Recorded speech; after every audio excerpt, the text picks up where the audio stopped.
Hi friends, welcome to competitive cracker. ഞാൻ ആശാ മനീഷ്. അപ്പം നമ്മുടെ LGS എക്സാം, യൂണിവേഴ്സിറ്റി LGS അല്ലേ, നല്ല അടിപൊളി എക്സാമാണ്. നിറയെ പ്രതീക്ഷയുമായിട്ടാണ് ഒരുപാട് പേര് എഴുതാൻ പോകുന്നത്. ഇനി കുറച്ച് ദിവസമൊക്കെ ഉള്ളൂ. ഞാൻ ഈ വീഡിയോ ചെയ്യുന്നത് നിങ്ങളെങ്ങനെ ഒരു 30 ദിവസം കൊണ്ട് എൻ്റെയർ പോർഷൻസ് പഠിക്കാൻ തുടങ്ങണം എന്ന് പറഞ്ഞു തരാനാണ്. നമുക്കറിയാം അവിടുത്തെ സബ്ജക്റ്റുകൾ ആദ്യം അറിയാം. എന്തൊക്കെയാണ് സബ്ജക്റ്റുകൾ? നമ്മുടെ GK പോർഷനുണ്ട് അല്ലേ. GK പോർഷൻ എത്ര മാർക്കാണ്? 60 മാർക്കാണ് നമ്മുടെ GKക്ക് വേണ്ടി വരുന്നത്. പിന്നീട് വരുന്നത് നാച്ചുറൽ സയൻസും ഫിസിക്കൽ സയൻസും കൂടെ എത്ര മാർക്ക് പോയി? ഒരു സയൻസിന് രണ്ടും കൂടെ ഒരു 20 മാർക്ക് അങ്ങ് പോയി. ഇനി എന്താണ്? നമ്മുടെ റീസണിങ്ങും സിമ്പിൾ മാത്സും കൂടെ 20 മാർക്ക്. മനസ്സിലായല്ലോ? അപ്പം ഈ GK എന്ന് പറയുന്നതിനകത്ത് എന്തുകൊണ്ട് കറണ്ട് അഫെയർസും കൂടി ഉൾപ്പെടുത്തിയാണ് കൃത്യമായ സിലബസ് PSC തന്നിരിക്കുന്നത്. ആർക്കെങ്കിലുമൊക്കെ യൂണിവേഴ്സിറ്റി LGSൻ്റെ സിലബസ് ഇപ്പോഴും അറിയില്ല എങ്കിൽ താഴെ ടെലിഗ്രാം ഗ്രൂപ്പ് ഞാൻ കൊടുത്തിട്ടുണ്ട്. ആ ടെലിഗ്രാം ഗ്രൂപ്പിൽ നിങ്ങളെല്ലാവരും ജോയിൻ ചെയ്യുക. സിലബസുകളൊക്കെ അവിടെ കിട്ടും. ഇനിയും പഠിച്ചു തുടങ്ങുമ്പോൾ എന്തൊക്കെ കാര്യങ്ങൾ ശ്രദ്ധിക്കണം? ആദ്യം തന്നെ നിങ്ങൾ എല്ലായ്പ്പോഴും ഈ ഒരു പരീക്ഷയ്ക്ക് നിങ്ങൾ കാണിക്കേണ്ടതാത്ത, അതായത് ചെയ്യരുതാത്ത കാര്യം, ഇതിനെ മസ്റ്റായിട്ടും നിങ്ങൾ സിലബസ് നോക്കണം. കാരണം എന്ന് വെച്ച് കഴിഞ്ഞാൽ എല്ലാ പരീക്ഷയ്ക്കും ഭരണഘടനയുണ്ട്. അപ്പോൾ ഭരണഘടന പഠിച്ചങ്ങ് തുടക്കും അല്ലേ, എല്ലാ കാര്യങ്ങളും പഠിച്ചു തുടങ്ങും. പക്ഷെ നോക്കിക്കോളൂ, ഇതിലെ സിലബസ് വളരെ ക്രിസ്പിയാണ്, വളരെ ക്ലിയർ ആയിട്ട് കൊടുത്തിട്ടുണ്ട്. എന്തൊക്കെയാണ് കൊടുത്തിരിക്കുന്നത്? ഇവിടുത്തെ ഭരണഘടന എന്ന് പറയുന്നത് ഒരു പൗരൻ്റെ അവകാശങ്ങളും കടമകളിൽ നിന്നാണ് തുടങ്ങുന്നത്. ഓക്കെ, എവിടെ നിന്നാണ് തുടങ്ങുന്നത്? ഒരു പൗരൻ്റെ അവകാശങ്ങളും കടമകളും. എത്ര മാർക്കാണ് ചോദിക്കുന്നത്? 10 മാർക്കാണ് ചോദിക്കുന്നത്. നമുക്കറിയാം മൗലിക അവകാശങ്ങൾ, മൗലിക കടമകൾ, കർത്തവ്യങ്ങളൊക്കെ നമ്മൾ പഠിക്കേണ്ടതാണ്. എവിടെ ഫോക്കസ് ചെയ്യണം? പഠിക്കുന്നതിനോടൊപ്പം ആദ്യം SCERTകൾ ഏതൊക്കെ പോർഷനിൽ എന്തൊക്കെയാണോ ഇവിടെ SCERT പാഠപുസ്തകത്തിൽ വരുന്നത് അത് ഫോക്കസ് ചെയ്ത് വേണം പഠിച്ചു തുടങ്ങാൻ. നമ്മുടെ ഭരണഘടന അങ്ങനെ തുടങ്ങിയ പാഠഭാഗങ്ങൾ വായിക്കണം കൃത്യമായും. നിങ്ങൾക്ക് ഈ ചാപ്റ്ററുമായി ബന്ധപ്പെട്ട, അതായത് 5 മുതൽ 10ാം ക്ലാസ് വരെ ഏതൊക്കെ പാഠഭാഗത്തിൽ ഇത് കടന്നു പോകുന്നുണ്ട് എന്ന് നോക്കിയിട്ട് വേണം നിങ്ങൾ പഠിക്കാൻ. മനസ്സിലായോ? വെറുതെ വാരി വിളിച്ച് പഠിക്കരുത്. ഭരണഘടന ആദ്യം തൊട്ട് പാർട്ട് 1 പഠിച്ചു, പാർട്ട് 2 പഠിച്ചു, ഇങ്ങനെ അങ്ങോട്ട് പോയി കഴിഞ്ഞ് കഴിഞ്ഞാൽ നിങ്ങളുടെ പോർഷൻ കവർ ചെയ്യാൻ പറ്റത്തില്ല. കാരണം നിങ്ങളോടിവിടെ പറയുന്നുണ്ട് കടമകളും അവകാശങ്ങളും അല്ലേ, അവകാശങ്ങളും കടമകളും പറഞ്ഞിട്ടുണ്ട്. ഇപ്പം നമ്മൾ അവിടെ തൊട്ട് തുടങ്ങണം. ഭരണഘടന ആദ്യമേ പഠിച്ചങ്ങ് തീർന്നു കഴിഞ്ഞാൽ, അല്ലെങ്കിൽ ആ പോർഷൻ പഠിച്ചു കഴിഞ്ഞാൽ അത് കഴിഞ്ഞ് അവിടെ പറയുന്നുണ്ട് ദേശീയ ചിഹ്നങ്ങളാണ് അല്ലേ. അതിൽ എന്തും അവിടെ നിന്നും ഉള്ള ഡീറ്റെയിൽഡായിട്ട് തന്നെ പഠിച്ച് കഴിഞ്ഞ് കഴിഞ്ഞാൽ നിങ്ങൾക്ക് പ്രയാസമുണ്ടാവില്ല. ഇനിയും നിങ്ങൾ എപ്പോഴും നമ്മൾ പറഞ്ഞു തരുന്നൊരു കാര്യമുണ്ട്. നമ്മുടെ GK ക്വസ്റ്റ്യൻസ് നല്ല നിലവാരത്തിലേക്കൊക്കെ പോയി തുടങ്ങി. LGS ആയതുകൊണ്ട് വലിയ പേടിക്കേണ്ട. പക്ഷേ എന്നിരുന്നാലും മത്സര പരീക്ഷയിൽ ഇപ്പോഴും നിങ്ങളെ സഹായിക്കുന്ന കുറച്ച് ഘടകങ്ങളുണ്ട്. നമ്മുടെ മലയാളം, ഇംഗ്ലീഷ്, കണക്ക്, സയൻസ് എന്ന് തുടങ്ങിയ ഭാഗങ്ങൾ. ഇവിടെ എന്തുണ്ട്? കണക്കും റീസണിങ്ങും ഉണ്ട്. അപ്പം ഡെയിലി നിങ്ങൾ എന്ത് ചെയ്ത് പ്രാക്ടീസ് ആക്കണം? കണക്കിന് പ്രാധാന്യം കൊടുക്കണം. അവിടെ കണക്കിൻ്റെ പോർഷൻസ് അറിയാമോ? കണക്കിൻ്റെ പോർഷൻസ് എങ്ങനെയാണ് സ്റ്റാർട്ട് ചെയ്യുന്നത്? സംഖ്യകൾ അല്ലേ, സംഖ്യകൾ എന്നാണ് പഠിക്കുന്നത്. അപ്പം സംഖ്യകളും അതിൻ്റെ അടിസ്ഥാന ക്രിയകളും. നോക്കൂ, ഇവിടെ എഴുതി വെച്ചേക്കുന്ന സംഖ്യകൾ മാത്രം, അടിസ്ഥാന ക്രിയകളും കഴിഞ്ഞിട്ട് ഞാൻ കുറച്ച് കണക്കുകൾ കൊടുത്തിട്ടുണ്ട്. എന്തൊക്കെയാണ്? സംഖ്യാരേഖ, സംഖ്യാരേഖ, സംഖ്യാസമ്പ്രദായം അല്ലേ, സംഖ്യാസമ്പ്രദായം, ബോഡ് മാസ്. ഇത് 2ാമത്തെ ദിവസവും ഞാൻ പഠിക്കാൻ കൊടുത്തിട്ടുണ്ട്. ഇവിടെ നോക്കിക്കേ, ഞാൻ എന്തൊക്കെ പോർഷൻസ് കൊടുത്തേക്കുന്നത്? സംഖ്യകൾ കൊടുത്തിട്ടുണ്ട്, സംഖ്യാരേഖകൾ കൊടുത്തിട്ടുണ്ട്, സംഖ്യകളുമായി ബന്ധപ്പെട്ട് ബോഡ് മാസ് കൊടുത്തിട്ടുണ്ട് അല്ലേ. അപ്പം എന്തിനാണ് അതൊക്കെ പഠിക്കുന്നത്? നോക്കിക്കേ, സംഖ്യാസമ്പ്രദായം എന്തിനാണ് പഠിക്കുന്നത്? അവിടെ നിന്നും, അതായത് സംഖ്യകൾ എന്ന് പറയുന്ന ബേസിക് കോൺസെപ്റ്റിൽ നിന്നും ഇങ്ങനെയൊക്കെ ചോദ്യങ്ങൾ കടന്നു വരാം. സംഖ്യാസമ്പ്രദായം നല്ല രീതിയിൽ പഠിക്കണം.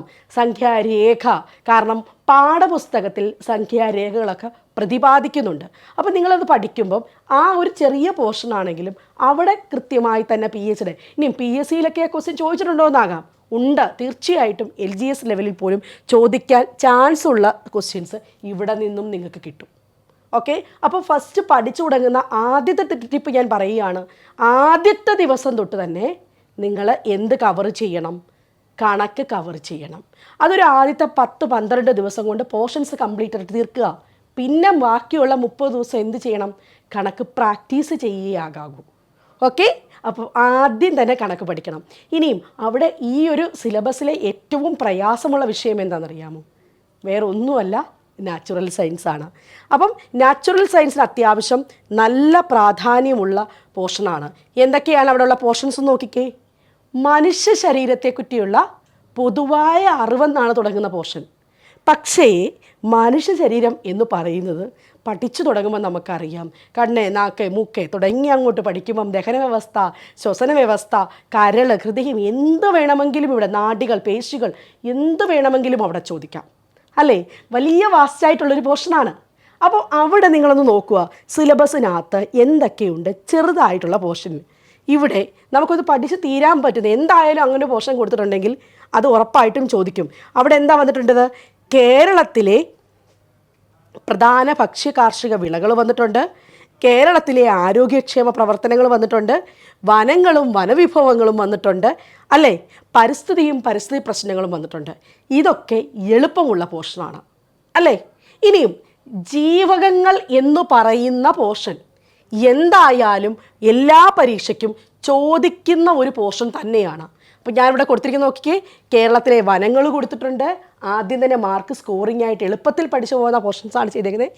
കേരളത്തിലെ വനങ്ങൾ കൊടുത്തു, വന്യജീവികൾ ചോദിച്ചു, ഡാം ഷുവറായിട്ട് ഉറപ്പിക്കുന്ന മാർക്ക് ഉറപ്പിക്കുന്ന ഭാഗമാണ് ജീവകങ്ങളും അപര്യാപ്ത രോഗങ്ങളും.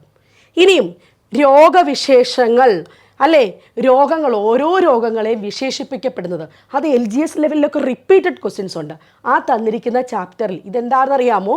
ഇത് ഞങ്ങളുടെ മൊബൈൽ ആപ്ലിക്കേഷനിൽ ഞങ്ങൾ ഈ ക്ലാസ് അപ്ലോഡ് ചെയ്തിട്ടുണ്ട്. ഈ ക്ലാസ്സും ഇതിൻ്റെ സ്റ്റഡി മെറ്റീരിയൽസും മാത്രം നിങ്ങൾ പഠിക്കുക. അത് മാത്രം നിങ്ങൾ ഇപ്പം ഞങ്ങളുടെ ആപ്പ് എടുക്കുന്ന കുട്ടികളോട് ഞാൻ പറയുന്നത്, അത് മാത്രം ഇങ്ങനെ പഠിച്ചാലും നിങ്ങൾക്ക് തീർച്ചയായിട്ടും നല്ല മാർക്ക് സ്കോർ ചെയ്യാൻ പറ്റും. നമ്മളൊരു കുറച്ച് ക്വസ്റ്റ്യൻസ് കൂടെ ചെയ്ത് നോക്കുമ്പോഴത്തേന് ആ എൻ്റെയർ പോർഷൻ നമുക്ക് ഫെമിലിയർ ആകും അല്ലേ? ഇനി നിങ്ങൾ തന്നെത്താനെ എന്താ ടൈം ടേബിൾ തയ്യാറാക്കുകയാണെങ്കിലും ഇങ്ങനെ തന്നെ ശ്രദ്ധിക്കുക. പോർഷൻ പ്ലസ് എന്തെടുക്കുക, ഒരു നല്ല പ്രയാസമുള്ള പോർഷൻ്റെ കൂടെ മേർജ് ചെയ്ത് എന്ത് പോകണം, ഒരു സിമ്പിൾ പോർഷൻ കയറ്റിയിടണം. ഇനിയും അടുത്ത് നോക്കിക്കേ, ഈ അടുത്തിടെ ഭരണഘടനയിൽ ഈ ഒരു പോർഷൻ ഇല്ലാത്ത ഒരെണ്ണവും വന്നിട്ടില്ല. മനുഷ്യാവകാശ കമ്മീഷൻ ഉറപ്പാണ് അടുത്ത് വരാൻ പോകുന്ന പരീക്ഷയ്ക്ക് ഇതിനെന്തായാലും ക്വസ്റ്റ്യൻസ് ഉണ്ടാകും അല്ലേ? ഇത് ഒഴിവാക്കാൻ പറ്റുമോ? മനുഷ്യാവകാശ കമ്മീഷൻ, വിവരാവകാശ കമ്മീഷൻ അല്ലേ? നോക്കിക്കേ, അടുത്തത് കറണ്ട് അഫയേഴ്സ് എന്നുള്ളതാണ് ആദ്യത്തെ പോർഷൻ. ആ കറണ്ട് അഫയേഴ്സിനെ നിങ്ങൾ തരം തിരിച്ചു പഠിക്കുക. ശാസ്ത്ര സാങ്കേതിക മേഖല എന്നുള്ളതാണ് ആദ്യം. ഏറ്റവും ലാസ്റ്റിൽ കൊടുത്തിട്ടുണ്ട് ഇവയുമായി ബന്ധപ്പെട്ട ഇന്ത്യയിലെയും കേരളത്തിലെയും എന്ത് പറഞ്ഞിട്ടുണ്ട്, സമകാലീന സംഭവങ്ങൾ പറഞ്ഞിട്ടുണ്ട്. അപ്പോൾ ഞാനിവിടെ തരംതിരിക്കുകയാണ് കറണ്ട് അഫയേഴ്സിനെ. കേരളം ശാസ്ത്ര സാങ്കേതിക മേഖല, കേരളത്തിൽ നിന്ന് ബന്ധപ്പെട്ട കറണ്ട് അഫയേഴ്സിൽ നിന്നുള്ള ശാസ്ത്ര സാങ്കേതിക മേഖല. അടുത്ത ദിവസം ഞാൻ എന്തിട്ടിട്ടുണ്ട് നോക്കിക്കേ, അടുത്ത ദിവസം അടുത്ത ഡേയിൽ നമ്മൾ കൊടുക്കുമ്പോൾ എങ്ങനെ കൊടുക്കും? കേരളത്തിൽ ഇന്ത്യയുമായി ബന്ധപ്പെട്ട് എന്തു വരും? ശാസ്ത്ര സാങ്കേതിക മേഖല. മനസ്സിലായോ? ഇന്ത്യ ശാസ്ത്ര സാങ്കേതിക മേഖല. അങ്ങനെ ഓരോ ദിവസവും നമ്മൾ ഡിവൈഡ് ചെയ്ത് ഒരു 50 or 60 ക്വസ്റ്റ്യൻസ് മുന്നോട്ട് ചെയ്ത് കഴിഞ്ഞ് കഴിഞ്ഞാൽ എൻ്റെയർ പോർഷൻസ് നമുക്ക് കവർ ചെയ്യാൻ പറ്റും. മനസ്സിലായോ? അപ്പം എങ്ങനെ കേരളത്തിലെ അടിസ്ഥാന വിവരങ്ങൾ പഠിക്കുമ്പം എന്തൊക്കെ പഠിക്കണം? ജില്ലകൾ പഠിക്കണം. പക്ഷെ ജില്ലകൾ കാരണം ഇവിടെ എന്താണ്, വളരെ കുറച്ച് മാത്രമേ കേരളവുമായി ബന്ധപ്പെട്ട ക്വസ്റ്റ്യൻസ് ആദ്യത്തെ ഭാഗത്തുനിന്ന് വരത്തുള്ളൂ. അപ്പം ഇവിടെ നിങ്ങൾ പഠിക്കേണ്ടത് മാത്രം സിലബസിനെ അനുസരിച്ചിട്ട് പഠിക്കുക, മുന്നോട്ട് പോകുക. വെറും 30 ദിവസം കൊണ്ട് വളരെ കൃത്യമായിട്ട് പഠിച്ച്, അതും അതിലൊരു 25 ദിവസം ടോപ്പിക്ക് പഠിച്ച്, പിന്നെ നമുക്ക് നല്ല മോഡൽ എക്സാമൊക്കെ എഴുതി റിവിഷനൊക്കെ എടുത്ത് എന്ത് ചെയ്യാം, നല്ല കോൺഫിഡൻസ് ആയിട്ട്. കാരണം ഇതൊരു മികച്ച എക്സാമാണ്. പലരും ഇത് പഠിക്കേണ്ട രീതിയിൽ പഠിക്കില്ല. അപ്പോൾ പഠിച്ചു കഴിഞ്ഞാൽ എന്ത് കിട്ടും? ജോലി കിട്ടും. ഓക്കെ, അപ്പം നല്ല അവസരങ്ങളൊക്കെ ഉള്ളതാണ്. ഇനിയും 30 ദിവസമുണ്ട്. അപ്ലൈ ചെയ്തേക്കുന്ന ഒത്തിരി പേരുണ്ട്, ഒരുപാട് പേര് അപ്ലൈ ചെയ്യുന്നു. പക്ഷേ പഠിച്ച് പരീക്ഷ അറിഞ്ഞ് പഠിക്കുന്നവർ മാത്രമേ അവിടെ വിജയം ഉറപ്പായിട്ടുള്ളൂ. തീർച്ചയായിട്ടും നിങ്ങൾ ആർക്കെങ്കിലുമൊക്കെ CCയുടെ ക്ലാസ്സുകളിലേക്ക് എത്തപ്പെടണമെങ്കിൽ താല്പര്യമുണ്ടെങ്കിൽ ഞങ്ങളെ കണക്ട് ചെയ്യുക. ഇവിടെ ടീം സെറ്റാണ് നിങ്ങളെ പഠിപ്പിക്കാൻ വേണ്ടി. പിന്നെ ഏറ്റവും ഇമ്പോർട്ടൻ്റ് ആയിട്ടുള്ള കാര്യം പറയാം. എന്താണ്? നമുക്കൊരു ടെലിഗ്രാം ഗ്രൂപ്പുണ്ട്, ഡെയിലി കറണ്ട് അഫെയർസ്. ആ ഡെയിലി കറണ്ട് അഫെയർസ് എന്ന് പറയുമ്പോൾ എൻ്റെ നേതൃത്വത്തിലാണ് ആ ഒരു കറണ്ട് അഫെയർസിൻ്റെ ടെലിഗ്രാം ഗ്രൂപ്പ് പ്രവർത്തിക്കുന്നത്. അതിൽ ഹിന്ദു ന്യൂസ് പേപ്പർ അനാലിസിസ്, കേരളത്തിലുള്ള മലയാളത്തിലുള്ള 5ഓളം ന്യൂസ് പേപ്പറുകളിലെ പ്രധാന കണ്ടൻറ്റുകൾ, അതോടൊപ്പം തന്നെ കേരളത്തിലെ കേരള ഗവൺമെൻറ്റിൻ്റെ വെബ്സൈറ്റുകൾ, ഇന്ത്യ ഗവൺമെൻറ്റിൻ്റെ വെബ്സൈറ്റുകൾ, ഇവയൊക്കെ കൃത്യമായി അനലൈസ് ചെയ്ത് നിങ്ങളിലേക്ക് എത്തിക്കുകയാണ്. തീർച്ചയായിട്ടും ഈ ഒരു കറണ്ട് അഫെയർസിന് ടെലിഗ്രാം ഗ്രൂപ്പ് എന്ന് പറഞ്ഞാൽ ശരിക്കും നിങ്ങൾക്ക് ഉപകാരപ്രദമാണ്. ഡെയിലി കറണ്ട് അഫെയർസ് കിട്ടുന്നുണ്ട്. ആർക്കെങ്കിലുമൊക്കെ ടെലിഗ്രാം ഗ്രൂപ്പിൽ ജോയിൻ ചെയ്യാൻ താല്പര്യമുള്ള ഉദ്യോഗാർത്ഥികളുണ്ടെങ്കിൽ അബ്സല്യൂട്ട്ലി ഫ്രീ ആണ്. താഴെ ലിങ്ക് കൊടുത്തിട്ടുണ്ട്, ജോയിൻ ചെയ്യുക. പിന്നെ നമ്മുടെ ഈ ജനറൽ PSC ചാനൽ, CCയുടെ നിങ്ങൾ കോമ്പറ്റേറ്റീവ് ക്രാക്കർ ചാനൽ സബ്സ്ക്രൈബ് ചെയ്തിട്ടുണ്ടാവും. അതോടൊപ്പം തന്നെ ഈ ചാനലും കൂടെ ഒന്ന് സബ്സ്ക്രൈബ് ചെയ്യുക. പുതിയ വീഡിയോസുമായിട്ടൊക്കെ കാണാം. Thank you so much.